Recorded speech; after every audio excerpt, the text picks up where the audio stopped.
నమస్తే welcome to స్వతంత్ర నేను నిత్య శ్రీనివాస్ బులెటిన్ ముందుగా హెడ్లైన్స్ చూద్దాం సీఎం రేవంత్ అధ్యక్షతన కేబినెట్ భేటీ బడ్జెట్ కు ఆమోదం తెలిపిన మంత్రివర్గం 3 లక్షల కోట్లతో తెలంగాణ బడ్జెట్ అసెంబ్లీలో ప్రవేశపెట్టనున్న భట్టి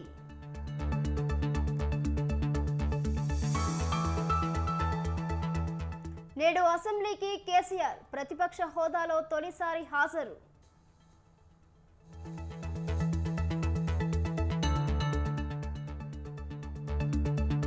రేపటి నుంచి లోకేష్ ఎన్నికల ప్రచారం శంఖారావం పేరుతో పర్యటన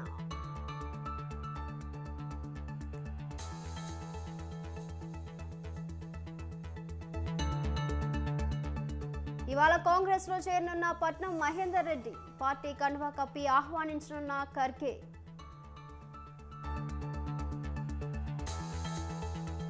నేటితో ముగియనున్న పార్లమెంట్ బడ్జెట్ సమావేశాలు అయోధ్య రామ జన్మభూమి నిర్మాణం ప్రాణ ప్రతిష్ఠపై చర్చ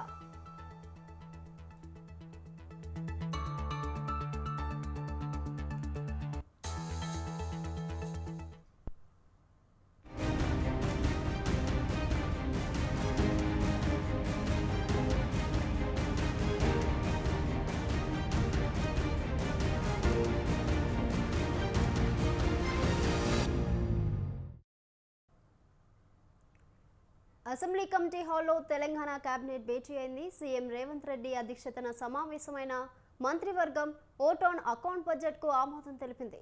సంక్షేమం అభివృద్ధి ధ్యేయంగా బడ్జెట్ కు రూపకల్పన చేసింది సర్కార్.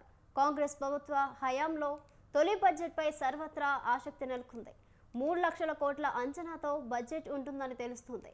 సంక్షేమం, వ్యవసాయం, గ్రామీణాభివృద్ధి, సాగునీటి పారుదలకు అధిక నిధులు కేటాయింపులు, 6 గ్యారెంటీలకు ప్రాధాన్యం ఇస్తూ బడ్జెట్ రూపొందించింది ప్రభుత్వం.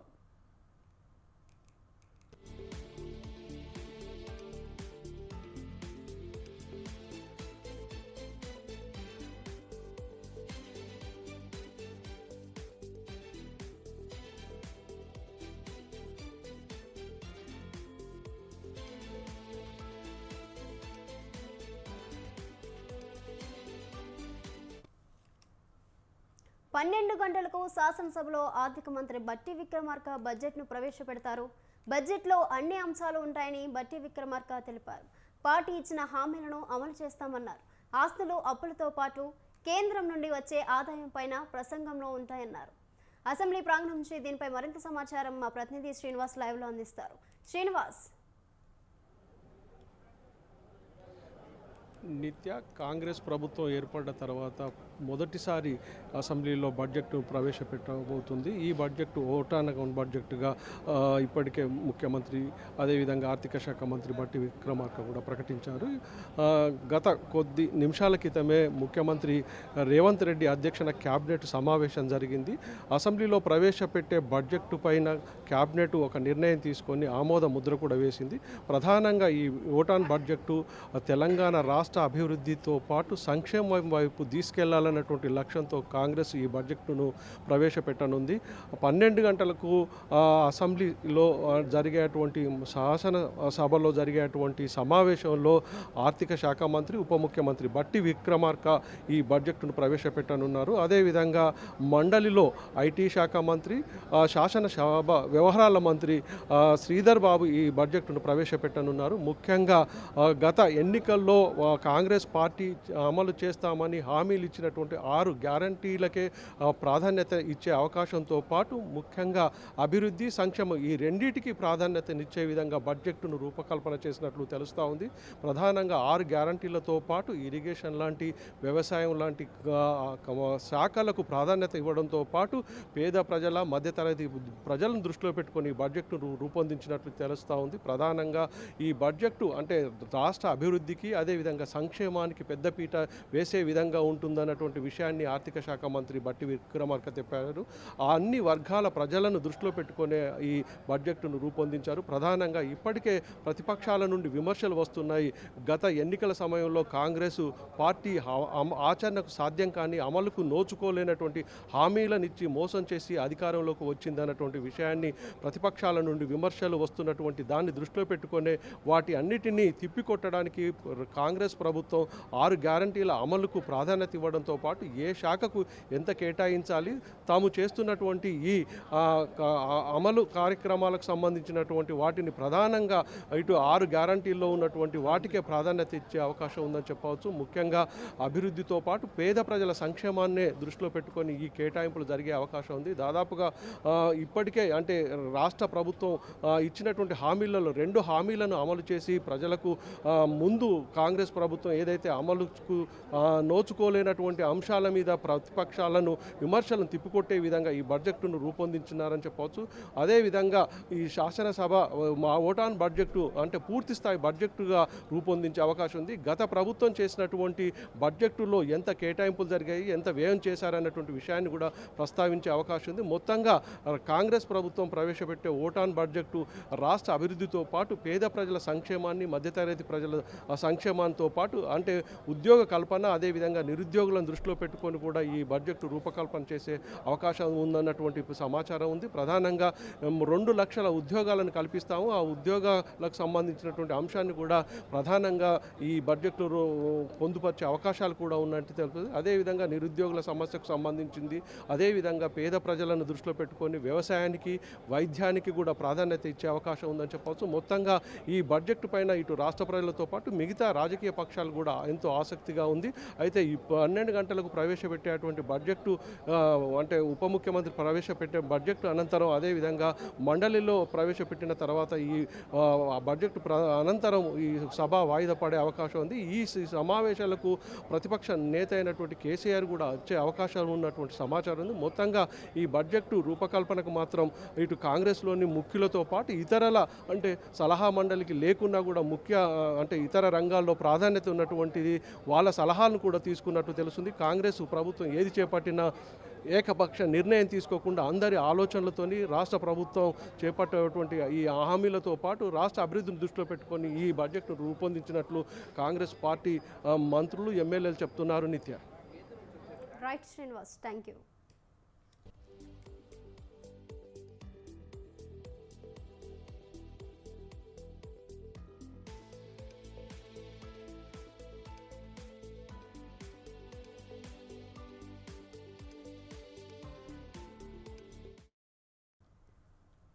ఇవాళ కాంగ్రెస్లో చేరనున్నారు మాజీ మంత్రి పట్నం మహేందర్ రెడ్డి. కుటుంబ సమేతంగా ఆయన ఢిల్లీ వెళ్లనున్నారు. కాంగ్రెస్ అధ్యక్షుడు మల్లికార్జున ఖర్గే కేసీ వేణుగోపాల్ను కలవనున్నారు. మల్లికార్జున ఖర్గే పార్టీ కండువా కప్పి ఆహ్వానించనున్నారు. ఇటీవలే పట్నం మహేందర్ రెడ్డి సీఎం రేవంత్ రెడ్డిని కలిశారు. కాగా సునీత మహేందర్ రెడ్డి చేవెళ్ల ఎంపీ బరిలో దిగుతారని ప్రచారం జరుగుతోంది.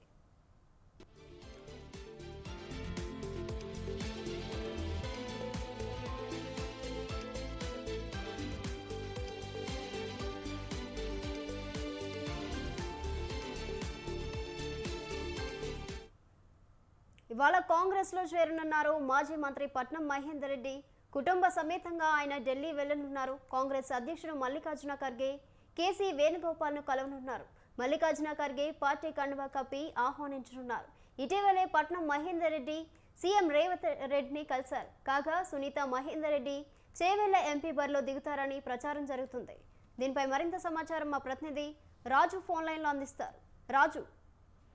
రైట్ మాధురి, గత కొంతకాలంగా పట్నం మహేందర్ రెడ్డి కాంగ్రెస్ పార్టీలో చేరుతారు అనేటటువంటి ప్రచారం అయితే పెద్ద ఎత్తున కొనసాగుతా ఉంది. ముఖ్యంగా ఇటీవల కాంగ్రెస్ పార్టీ అధికారంలోకి వచ్చిన అనంతరం కూడా పట్నం మహేందర్ రెడ్డి కొన్ని చర్చలు చేశారు. అటు ఆయన తమ్ముడైనటువంటి నాగర్ కర్నూలు ఎమ్మెల్యేగా ఉన్నటువంటి పట్నం నరేందర్ రెడ్డితో పాటు చర్చలు కూడా జరిపారు. ఆయన కాంగ్రెస్ పార్టీలోకి వెళ్ళబోతున్నట్లు ఆయన చెప్పారని, అయితే దానికి మాత్రం నేను బీఆర్ఎస్ లోనే కొనసాగుతానని కూడా నరేందర్ రెడ్డి చెప్పడం అనేది జరిగింది. దాంతో పాటుగానే పూర్తిగా అంటే పట్నం మహేందర్ రెడ్డి సోదరుడు కొడంగల్ ఎమ్మెల్యేగా మొన్నటి వరకు సేవలు అందించారు. అయితే ఆయన రానని కరాఖండిగా చెప్పడంతో పాటు ఉన్న ఫలంగా పట్నం మహేందర్ రెడ్డి ఆయన సన్నిహితులు అలాగే కుటుంబ సభ్యులతో ఏఐసిసి కార్యాలయంలో ఇవాళ కేసీ వేణుగోపాల్ అలాగే మల్లికార్జున ఖర్గే సమక్షంలో కాంగ్రెస్ పార్టీ కండువా కప్పుకొని ఉన్నారు. కాంగ్రెస్ పార్టీలోకి రానున్నారు. గత కొంతకాలంగా అంటే ఆయన నియోజకవర్గంలో ముఖ్యంగా అటు పైలట్ రోహిత్ రెడ్డికి ఈయనకి మధ్య కొంత విభేదాలు తలెత్తుతా ఉన్నాయి గత కొంతకాలంగా. అయినప్పటికీ కూడా పార్టీని వీడతారు అనేటటువంటి చర్చ పెద్ద ఎత్తున జరుగుతూ ఉంది. మొదటి నుంచి ఆయన బీఆర్ఎస్ లో కొనసాగినప్పటికీ పైలట్ రోహిత్ రెడ్డి పార్టీలోకి రావడం, కాంగ్రెస్ పార్టీలో గెలిచి బీఆర్ఎస్ లోకి రావడంతో ఈ వివాదం మరింత పెరిగింది. అప్పటి నుంచి దాంతో పాటుగానే ఎన్నికలకు అసెంబ్లీ ఎన్నికలకు ముందు కూడా టికెట్ ఆశించారు మహేందర్ రెడ్డి. అయినప్పటికీ సిట్టింగ్ ఎమ్మెల్యేగా ఉన్నటువంటి పైలట్ రోహిత్ రెడ్డికి టికెట్ వరించింది. అయినా దాంతో కొంత సద్దుమణిగించేటటువంటి ప్రయత్నం కేసీఆర్ చేసినప్పటికీ కూడా అది కాంగ్రెస్ పార్టీ బీఆర్ఎస్ అధికారంలోకి వచ్చిన తర్వాత ఆయన కాంగ్రెస్ పార్టీ వైపు చూశారు. అనంతరం సీఎం రేవంత్ రెడ్డిని కలవడం, ఆ తర్వాత కూడా ఆయన ఈ రోజు ఏఐసిసి కార్యాలయంలో కాంగ్రెస్ పార్టీ కండువా కప్పుకున్నారు. దీంతో పాటుగానే మరికొంతమంది నేతలు కూడా పార్లమెంట్ ఎన్నికలకు ముంగిట ఈ బీఆర్ఎస్ నుంచి కాంగ్రెస్ పార్టీలో చేరుతారనేటటువంటి చర్చ కూడా జరుగుతా ఉంది. అయితే ఇప్పటికే చేవెళ్ల ఎంపీ బరిలో నుంచి పార్లమెంటుకు పోటీ చేయాలనేటటువంటి ఆలోచనలో సునీతా మహేందర్ రెడ్డిని దింపాలి పార్లమెంటు ఎన్నికల బరిలో చేవెళ్ల స్థానం నుంచి కూడా సునీతా మహేందర్ రెడ్డిని బరిలో దింపాలనేటటువంటి ఆలోచనలో ఉన్నారు. ఆ టికెట్ ను కూడా ఆశిస్తున్న నేపథ్యంలో ఆయన కాంగ్రెస్ పార్టీలో చేరుతా ఉన్నారు. ఆయనకు కాంగ్రెస్ పార్టీ నుంచి ఎటువంటి హామీ లభించింది అనేది కూడా ఇప్పటి వరకు స్పష్టత రాలేదు. ఏది ఏమైనప్పటికీ ఆయన ఈ రోజు కాంగ్రెస్ పార్టీలో చేరబోతా ఉన్నారు. కాంగ్రెస్ పార్టీ అగ్రనాయకత్వం సమక్షంలో కూడా ఆయన కాంగ్రెస్ పార్టీ కండువా కప్పుకొని ఉన్నారు. మాధురి.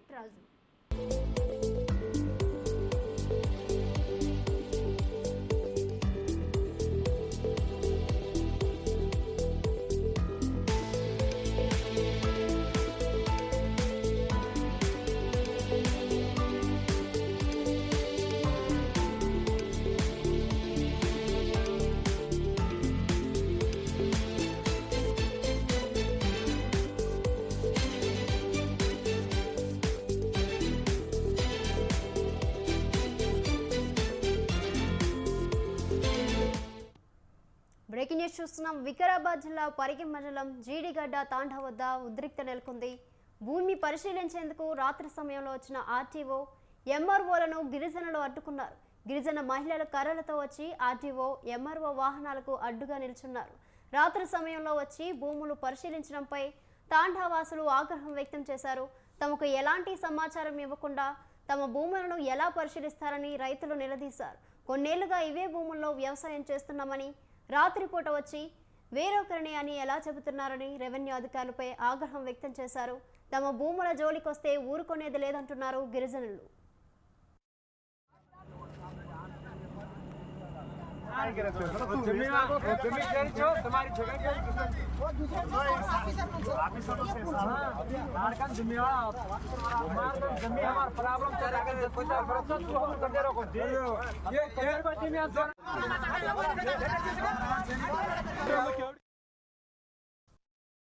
మాకు 30 ఎకరాల భూమి, మాకు ఇంచుమించు మేము 10-11 మంది ఉన్నాం పట్టేదారు రైతులు. మాది ఇంచుమించు 4 తరాలు అయిపోయింది. ఈ రోజు కాదు, నిన్న మొన్న కాదు, మా తాత ముత్తాత అయిపోయింది, 4 తరాలు అయిపోయింది. వాళ్ళు దొంగతనాన్ని వచ్చి చూపిస్తున్నారు దర్గా వెనుకకు వచ్చి మాకు కళ్ళబడకుండా. ఇప్పుడు ఎంఆర్ఓ అని వీళ్ళు గిరిదావారి ఎంఆర్ఓ ఇట్లా వచ్చి మాకు కళ్ళబడకుండా వచ్చి పీరు వెనుక వచ్చి మమ్మలకు నాకు టైం దొరకక ఈ టైంలో వచ్చిన బాబు నేను, మీరు రేపు పొద్దుగాల రండి, మీరు ఆర్డీఓ ఆఫీస్కి రాండి అని చెప్తుంది. మా తుర్కోల పేరు మీద ఉంది కాదు, మేము ఎంక్వైరీ చేయడానికి వచ్చినాము అని మానే మాట అంటుంది.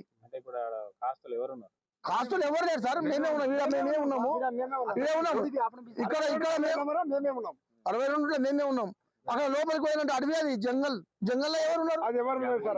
నా పేరు చందర్, నా చల్మజాల తండ. ఆ తండ నుంచి నేను గడ్సింగాపూర్ వెళ్తుంటే అక్కడ దర్గా దగ్గర ఎంఆర్ఓ, ఆర్డీఓ మేడం, తర్వాత ఇంకా కొంతమంది అధికారులు కలిసి వచ్చి మాట్లాడుతున్నారు. నేను వచ్చి ఏమన్నా, మేడం ఏమైందని చెప్తే ఇది భూమి ఇట్లా అబ్దుల్ వదూద్ అనే వాళ్ళ ఉంది, దానికోసం ఎంక్వైరీ చేయడానికి వచ్చినాం బాబు అని చెప్పి. లేదు మేడం, నేను 97 లో పుట్టాను, దానికంటే ముందు ఈ దర్గా కంటే ముందు ఉన్న ప్లేస్ మాది. మొన్ననే ఒక నెల క్రితం బోర్ కూడా వేయించినామని చెప్పిన. అయితే మేడం సరే బాబు మీ దేవురు అని చెప్పి అడిగింది. పక్కనే ఉంది మేడం, కావాలంటే నేను మా పెద్దవాళ్ళతో మాట్లాడిపిస్తా అని చెప్పిన. అయితే మేడం నా మాట అసలు వినలేదు. వినకుండా వేరే దగ్గర ఇంకో బిట్ ఉంది, అక్కడ వెళ్ళి అక్కడ తీసుకొని వస్తా, మీరేమైనా మాట్లాడేది ఉంటే మార్నింగ్ రమ్మని చెప్పింది. అయితే మేడం వచ్చేసి 5:40 నిమిషాలకి ఇక్కడికి వచ్చింది. నేను మేడం నా కళ్ళ ముందునే వచ్చింది. 5:40 నిమిషాలకు వచ్చి ఈ టైంలో చేయొచ్చా మేడం అని చెప్పి అడిగితే, బాబు నీ పేరేంది అని చెప్పి అడుగుతున్నారు. వాళ్ళ అధికారులు అందరూ గట్టిగా నిలదీస్తున్నారు, నీకేముంది, నీకేమైనా ఉంటే రేపు మార్నింగ్ రండి అని చెప్తున్నారు. అబ్దుల్ వాజీద్ పేరు 4 ఎకరాలు ఉన్నది. Okay sir. 4 ఎకరాలు ఉందా? పొజిషన్ లేనే రాసినా మేము, ఫిజికల్ పొజిషన్ లేనే రాసినా, నాట్ ఇన్ ఫిజికల్ పొజిషన్ రాసినా. రాసి పెట్టిన మేడం ఏం చేస్తుందంటే కేసు హియరింగ్ ఉన్నది, రేపు చెక్ చేసేందుకు ఇప్పుడు మేము ఆన్సర్ అడుగుతారు కాబట్టి ఆమె వచ్చింది. దానికోసం వేరే ఏం సాయంత్రం వచ్చింది, ఆమె టైం చేసుకోక సాయంత్రం వస్తే చూసిపోతా అన్నది. మేము సర్వే కూడా వేస్తలేము. లొకేషన్ ఎక్కడ ఉందని చూసాము. ఆ సర్వే చేసినప్పుడు వాళ్ళ భూమి ఎక్కడ వెళ్తే అక్కడ 4 ఎకరాలు ఇంకా ఫైనల్ కాలేదు. వీళ్ళకు ఎంత నుంచి వాళ్ళ ముస్లిం ప్రాపర్టీస్ కాబట్టి 51 62 వాజిద్ అనే నంబర్ 62 51 సర్వ నంబర్లలో వాళ్ళకు 10 ఎకరాల ల్యాండ్ ఉంది అన్న ముస్లిం పేరు మీద.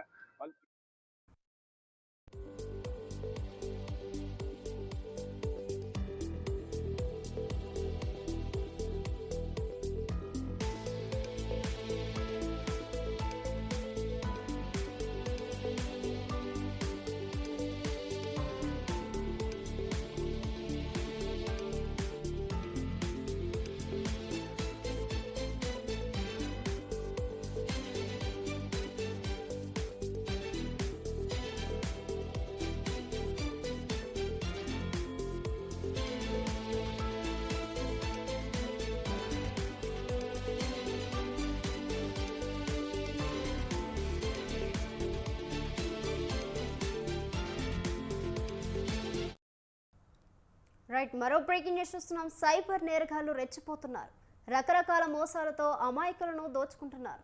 తాజాగా సైబర్ క్రిమినల్స్ కన్ను టాలీవుడ్ ప్రముఖ హీరో మహేష్ బాబు కూతురు సితారాపై పడింది. సితారా పేరుతో సైబర్ మోసాలకు తెరలేపారు.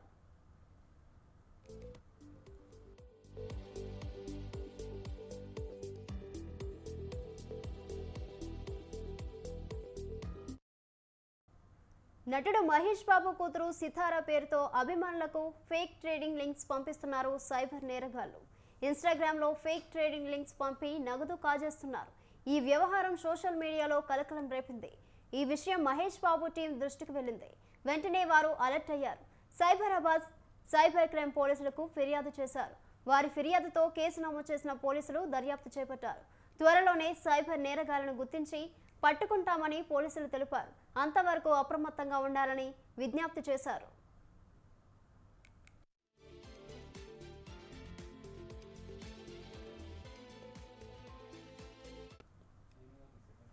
అభిమానులు అప్రమత్తంగా ఉండాలని మహేష్ బాబు టీం కోరింది. సితారా పేరుతో వచ్చే అనుమానాస్పద నోటిఫికేషన్స్కు రిక్వెస్ట్లకు స్పందించవద్దని అభిమానులకు సూచించింది టీం. మహేష్ సైబర్ నేరాల పట్ల అలర్ట్గా ఉండాలని చెప్పింది.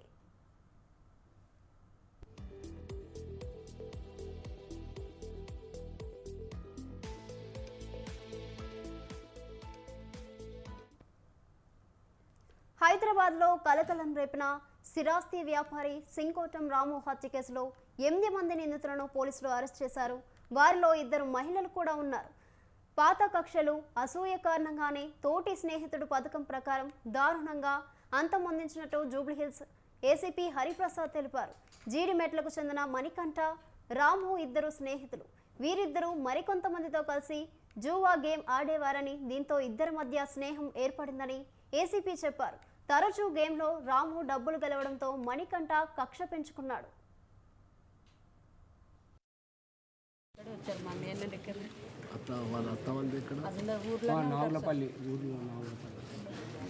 మీరేం కొనాలి? మేము సొంతం. గతంలో వీరిద్దరి మధ్య గొడవ జరగగా రాము మణికంఠపై దాడి చేశాడు. అప్పటి నుంచి మరింత కక్ష పెంచుకున్నాడు. రామును హత్య చేయాలని పథకం ప్రకారం హిమాంబి నజీమా అనే మహిళతో హనీ ట్రాప్ చేయించినట్టు పోలీసుల దర్యాప్తులో తేలింది. మహిళలు రాముకు ఫోన్ చేసి రమ్మనడంతో అతను యూసఫ్గూడలోని ఎల్ఎన్ నగర్కు చేరుకున్నాడు. అప్పటికే అక్కడ మాటు వేసిన మణికంఠ, వినోద్, మహమ్మద్ కైసర్, శివకుమార్, నిఖిల్, తున్నా కుమార్ మరో 5గురు కలిసి కత్తులతో పొడిచి దారుణంగా హత్య చేశారు. ఇందుకు 2 మహిళలు సహకరించారని ఏసీపీ తెలిపారు. నిందితులు జీడిమెట్లలోని రామరెడ్డి నగర్లో ఉన్నట్టు సమాచారం తెలుసుకున్న పోలీసులు వారిని అరెస్ట్ చేశారు. పరారీలో ఉన్న మరో 5గురి కోసం గాలిస్తున్నారు. తెలుసు 11:30కు ఫోన్ చేసింది. ఇప్పుడు ఊర్లో ఉంటాడు. అక్కడ నుంచి ఇంకా ఆయన నాగర్ కర్నూలు జిల్లా కొల్లాపూర్ మండలం సింగోటంకు చెందిన గట్టా రాము అలియాస్ సింగోటం రాము అలియాస్ రమణ అలియాస్ రామన్న హైదరాబాద్లోని రెహ్మత్ నగర్ ప్రాంతంలో నివాసించేవాడు. డ్రైవర్గా పనిచేస్తూ స్థిరాస్తి రంగంలో అడుగుపెట్టాడు. ఈ క్రమంలో మహబూబ్ నగర్, రంగారెడ్డి జిల్లాలో బాగా సంపాదించాడు. అబ్దుల్ కలాం సామాజిక సేవా సంస్థను ఏర్పాటు చేసి కొల్లాపూర్ ప్రాంతంలో వివిధ సేవా కార్యక్రమాలు చేసేవాడు. ఒంటి మీద 1/2 కిలో బంగారు ఆభరణాలు ధరించి గోల్డ్ మ్యాన్ గాను ప్రసిద్ధి చెందాడు. రాజకీయంగా ఎదగడానికి కొల్లాపూర్లోనే ఉంటూ బీజేపీలో చేరాడు. ఈ క్రమంలో దారుణ హత్యకు గురయ్యాడు. అక్కడ నుంచి ఇంకా ఆయన ఎక్కడ ఉంటుంటాడు. మాకు ఫోన్ తెలుస్తానంటే వచ్చేసాం. మేము అక్క బావ అవుతాము. ఇప్పుడు ఫోన్ చేస్తే వచ్చినాం. పోలీసులు ఎంత కట్టడి చేస్తున్నా కేటుగాళ్లు ఎత్తుకు పై ఎత్తు వేస్తున్నారు. సరికొత్త మార్గాల్లో గుట్టు చప్పుడు కాకుండా గంజాయిని తరలిస్తున్నారు. కారు డిక్కీలో, కారు టైర్లలో గంజాయిని రవాణా చేసే గ్యాంగ్లను చూసాం. కానీ కారు సిఎన్జి గ్యాస్ సిలిండర్లలో గంజాయి తరలించడాన్ని ఎక్కడైనా చూసామా? ఓ నయా గ్యాంగ్ ఈ నయా ప్రయత్నం చేసింది. పక్కా స్కెచ్తో రంగంలోకి దిగిన ఎస్ఓటీ పోలీసులు ఈ ముఠా సభ్యులను అదుపులోకి తీసుకున్నారు.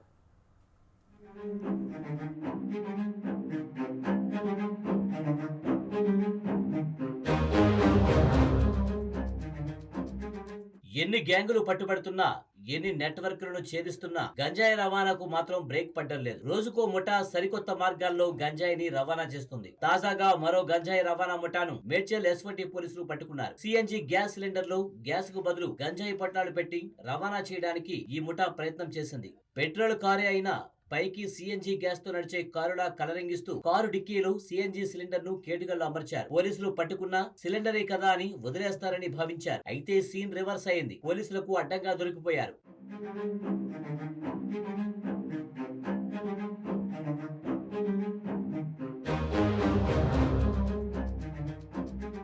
నిందితులు సిఎన్జి సిలిండర్లో 40 కిలోల గంజాయిని పొట్లాలుగా మార్చిపెట్టారు. కారు వెనక సీటు కింద మరో 25 కిలోల గంజాయిని పెట్టారు. ఆంధ్రప్రదేశ్ నుంచి హైదరాబాద్ మీదుగా ఆగ్రా తరలించేందుకు మోసగాళ్లు ప్రయత్నించి విఫలమయ్యారు. పట్టుబడ్డ గంజాయి విలువ 19,50,000 రూపాయలుగా ఉంటుందని మేడ్చల్ డీసీపీ తెలిపారు.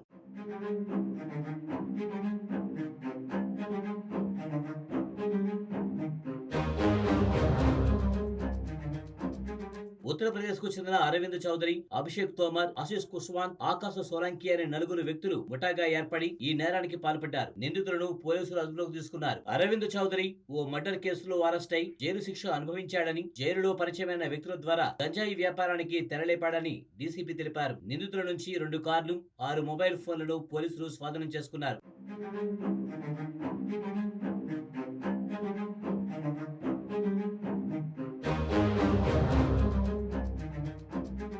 ఏపీలో ఎవరు ఈ గ్యాంగ్ కు డ్రగ్స్ అందిస్తున్నారు, హైదరాబాద్ లో పట్టుబడ్డ ఇతర గ్యాంగులతో లింకులు ఉన్నాయా అనే కోణంలో విచారణ సాగిస్తున్నామని డీసీపీ నిఖితా పంత్ తెలిపారు.